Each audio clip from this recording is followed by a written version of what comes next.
दोस्तों अभी हम लोग रेनबो बुक क्लास 12 का तीसरा chapter a pinch of snuff पढ़ रहे हैं, जिसमें हम लोगों ने पहले ही 3 वीडियो ऑलरेडी अपलोड कर दिया है। ये चौथा पार्ट है अ पिंच ऑफ स्नफ का। तो दोस्तों इससे पहले आप इस वीडियो को देखें कि आप लोग पहले के 2-3 वीडियो जो हैं पार्ट 1, पार्ट 2, पार्ट 3 उसे आप ज़रूर देखिए, फिर उसके बाद इस वीडियो को देखिए ताकि आपको भली भांति ये समझ में आएगा। चलिए अभी हम लोग 37 नंबर पैराग्राफ स्टार्ट करते हैं अ पिंच ऑफ स्नफ का। नानू काका sort of trailed of and I could see that he was not really making an impression on the secretary who was just being polite. यहाँ नानू काका जो है वो थके हुए से नजर आते हैं और मनोहर मालगांवकर ने देखा कि नानू काका कोई सचमुच में बढ़िया इंप्रेशन सेक्रेटरी के ऊपर नहीं डाल पा रहे हैं। दैट मीन्स नानू काका का इंप्रेशन फीका पड़ गया है सेक्रेटरी के नज़र में, और वो जो सेक्रेटरी है वो बड़े पोलाइट भाव से अपना काम कर रहा है, पोलाइटली अपना काम किए जा रहा है, राइट, और वो अपना पार्ट निभा रहा है। और वो कहता है, क्या कहता है चलिए देखते हैं, इसके बगल में ही है, थोड़ा सा वेट करना पड़ेगा। वेट क्या करना पड़ेगा, we have to just see only, right. तो देखिए 1 मिनट।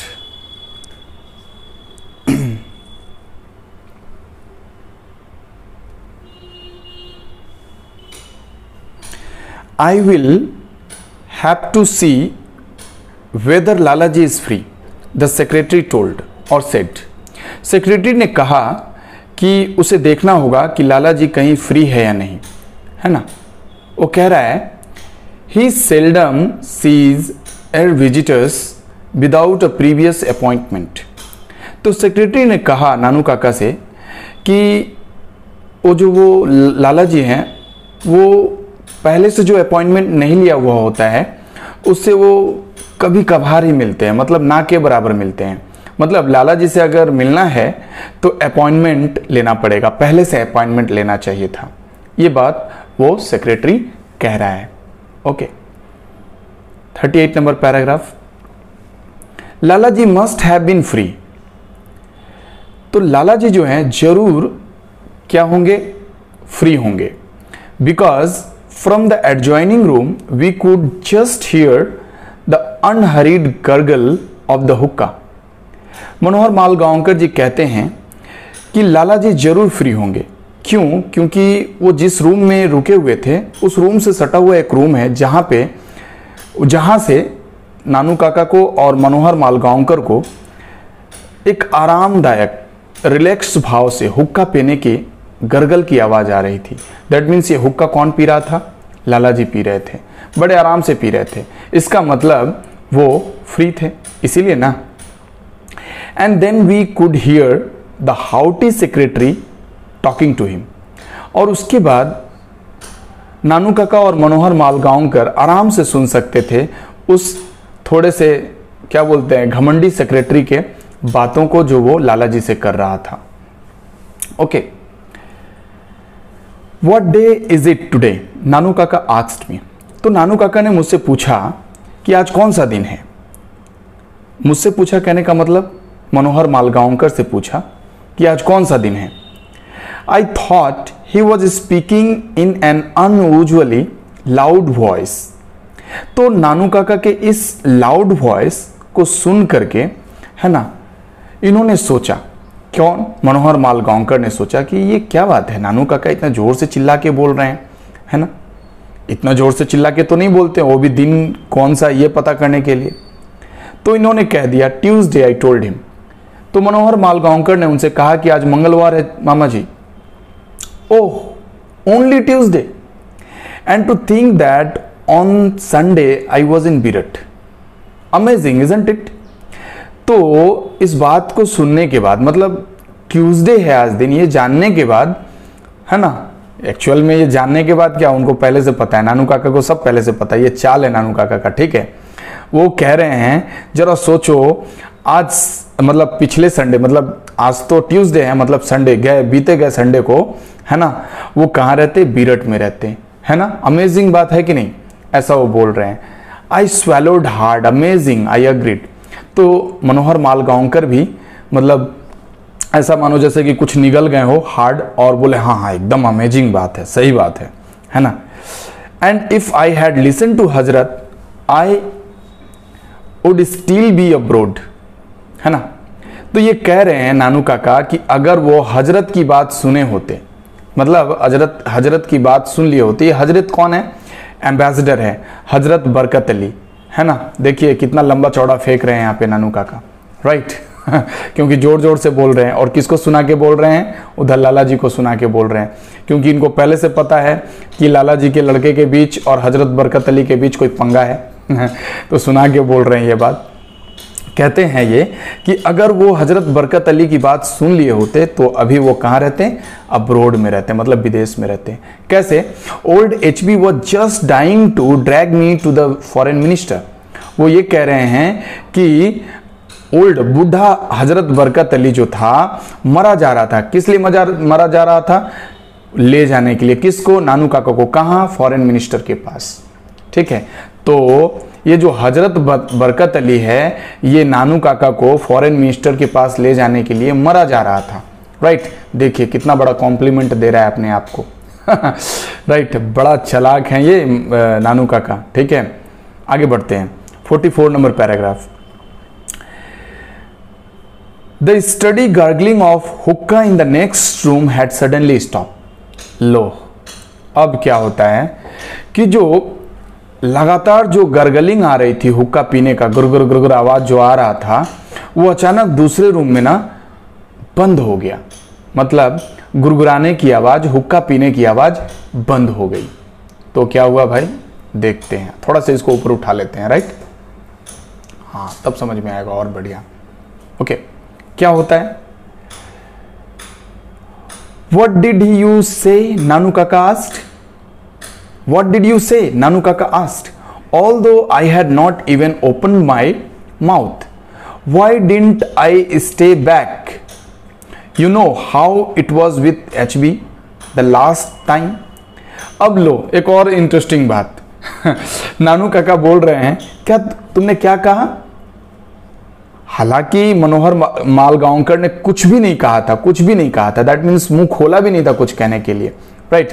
ये अपने मन से बोल रहे हैं कि तुमने कुछ कहा, अभी क्या कहा तुमने। अच्छा, तुमने ये कहा why didn't I stay back, तो मैं यहाँ रुक क्यों गया, यही ना, तुम यही कहना चाहते हो। देखो नानू काका कितने चालाक हैं, very witty, you know, very very intelligent man, right.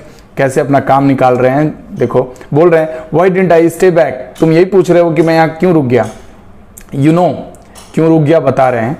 You know how it was with HB the last time, तुम्हें पता है कैसा था मैं जब लास्ट टाइम HB के साथ था।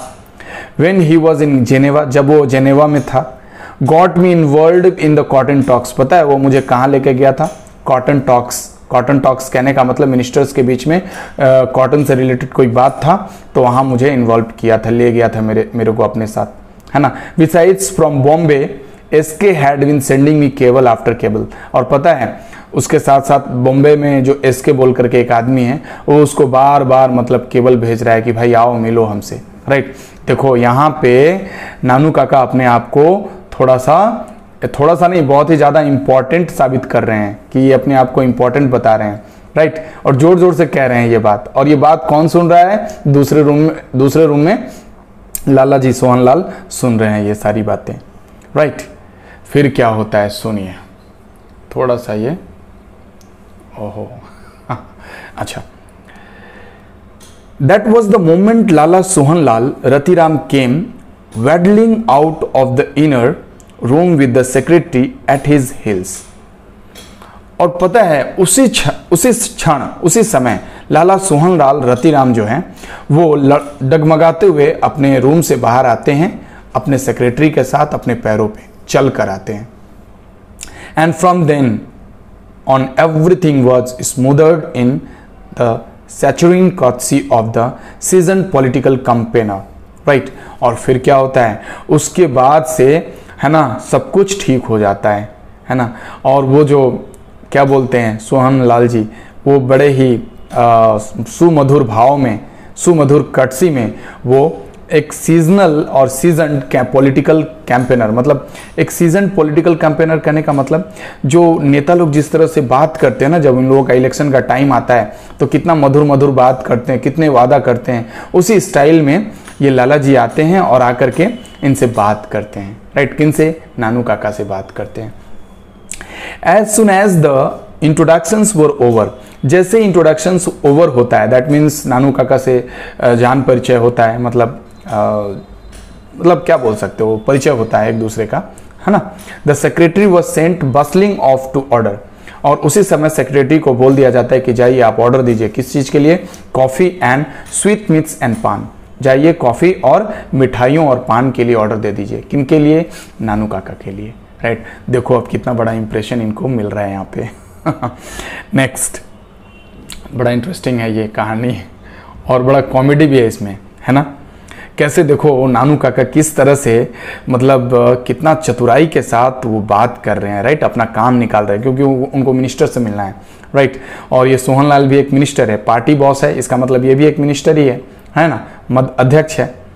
तो 47 नंबर पैराग्राफ बोल रहा है, दे spared guardedly about zamindars and votes and the weather for a few minutes before coming to brass tacks, है ना। अब क्या होता है कि वे लोग ना बड़े ही सावधानी से बात करते हैं, किसके बारे में? अबाउट जमींदार्स के बारे में, जमींदार्स भूमियार जो भी हैं उनके बारे में बात करते हैं। And votes and the weather for a few minutes before coming to brass tacks. ये ब्रेस टैक्स मीन्स होता है मुद्दे पर आने से पहले, मुद्दे की बात करने से पहले सोहनलाल रतिराम ने, मतलब नानू काका से कौन कौन से मैटर पे बात किया? जमींदार के वोट्स के ऊपर बात किया, है ना, और बाकी सब प्लानिंग कैसे होता है उन सब चीज़ों के ऊपर बात किया, और फिर मुद्दे पे आ गए। मुद्दा क्या था? आई हियर यू नो हजरत बरकत अली। हाँ, मुद्दा यही था। ये सोहनलाल कहते हैं उनको, नानू काका से, कि मैंने सुना कि आप हजरत बरकत अली को जानते हैं। Well, Sohanlal said with an ingratiating grin, पता है चापलूसी भाव से मुस्कुराते हुए सोहनलाल ने किससे कहा? नानू काका से कहा कि आप, शायद आपने कहा कि आप हजरत बरकत अली को जानते हैं। राइट, फिर क्या होता है? ओह ओल्ड बच एचबी मतलब हजरत बरकत अली। अच्छा, वो बूढ़ा हजरत Barkat Ali. How did you know? I know हजरत बरकत अली। तो पता है, नानू काका कहते हैं अच्छा वो बूढ़ा हजरत बरकत अली, आप कैसे जानते हैं कि मैं जानता हूं हजरत बरकत अली को? देखिए कितना चालाक है ये। अब ये जोर जोर से चिल्ला चिल्ला के रूम में बोल रहे थे तो कोई भी सुनेगा तो बोलेगा, है ना, लेकिन ये बोल रहे हैं कि मैं तो जानता हूं हजरत बरकत अली को, पर आपको कैसे पता चला कि मैं हजरत बरकत अली को जानता हूं? Actually we were at school together, always regarded me as a sort of elder brother. Right, और वो कहते हैं कि एक्चुअली देखिए ऐसा बात है ना कि हम लोग स्कूल में एक साथ थे, मतलब ओल्ड एचबी जो था नानू काका का क्लासमेट था, स्कूल में पढ़ता था। देखो कितना बड़ा लंबा छोड़ रहे हैं। राइट, बड़ा पकड़ भी नहीं पाएगा, वो लपेट भी नहीं पाएगा। आउट ऑफ कंट्रोल है सिचुएशन। बोल रहे हैं कि एचबी जो है नानू काका के स्कूल मेट थे, कहने का मतलब स्कूल में एक साथ पढ़ते थे, और always regarded me as a sort of elder brother. और पता है वो जो एचबी है नानू काका को अपना बड़ा भाई की तरह रिगार्ड करता है। Rather touching really even today, आज भी वो उसी तरह से बिहेव करता है। He seldom talks a big decision without consulting me. कह रहा है कि वो जब भी कोई बड़ा डिसीजन लेता है तो बड़े डिसीजन को लेने से पहले वो नानू काका से एक बार जरूर कंसल्ट करता है, बात करता है। When the PM offered him embassy, who do you think had to make up HB's mind for him? अब ये कह रहे हैं, ये थोड़ा ज़्यादा लंबा हाँक दिए, ठीक है। ये बोल रहे हैं कि जब प्राइम मिनिस्टर ने एचबी को दूतावास देने का ऑफर किया तो पता है उस समय उसको कौन मनाया, एचबी को कौन मनाया इस चीज़ के लिए? तो सोहनलाल कहते हैं यू, आपने मनाया? तो बोला that is me, that's right. बोल रहे हैं that's right, that's right me good HB, good old HB। कह रहे हैं हाँ मैंने ही मनाया, राइट। बड़ा अच्छा आदमी है बूढ़ा हजरत बरकत अली बहुत चालाक हैं ये, राइट। कैसे अपना काम निकाल रहे हैं, देखो मिनिस्टर से मिलना है तो किस तरह से मिनिस्टर को झांसे में ले करके मिलना है देखो कह रहे हैं। तो इस बात को सुनने के बाद ना सोहनलाल हंस बैठता है। कैसे? हा हा हा हा, लफ्ट सोहनलाल, जोर जोर से हंसने लगा और कहा नाउ शोइंग ऑल हिज पान स्टैंड टीथ। अब जब वो हंसा ना तो उसके सारे जो दांत है वो सब दिखाई दे रहे थे जिसमें पान लगा हुआ था, क्योंकि वो पान खाते थे इसीलिए। In that case it is a lucky day that you have come to my humble house. ठीक है, अब वो बोल रहे हैं तब तो इस तरह से आपने मेरे यहाँ पे आके, मेरे गरीब खाने में आके मेरा मान बढ़ाया है, मुझे बड़ा ही खुशी हो रही है। ये बड़ा ही लकी डे है मेरे लिए कि आप मेरे इस घर पे आए हैं। वेरी लकी, मैं बहुत लकी हूँ। Because my son he is in the balance ministry here. अब वो बोल रहे हैं कि क्यों वो लकी है, कारण ये है कि उनका जो लड़का है वो बैलेंस मिनिस्ट्री में यहाँ पे काम करता है। बैलेंस मतलब लेखा में काम, लेखा जोखा जो वर्क होता है पैसे से रिलेटेड, उसी कंपनी में, मतलब कंपनी नहीं, उसी मिनिस्ट्री में वो काम करता है ना। He was going as trade commissioner to Hazrat Barkat Ali. अब वो मुद्दे की बात बोल रहे हैं और कह रहे हैं, लाला सोहनलाल कह रहे हैं कि उनका जो लड़का है ना रतिराम, वो एज ट्रेड कमिश्नर जो है हजरत बरकत अली के पास जा रहा था। But you know how there are wheels within wheels. वो कह रहे हैं कि अब तो आप जानते ही हैं कि कैसे चक्के में चक्का लगा हुआ है ना, मतलब कैसे एक कान से दूसरे कान तक भरा जाता है, आप तो समझ ही रहे हैं। Someone seems to have poisoned the ambassador's mind about my son. और किसी ने मेरे लड़के के बारे में, मतलब एम्बेसडर के मन में या कान में कुछ भर दिया है, मतलब गलत बात कह दिया है उसको, राइट। वो गलत बात क्या है?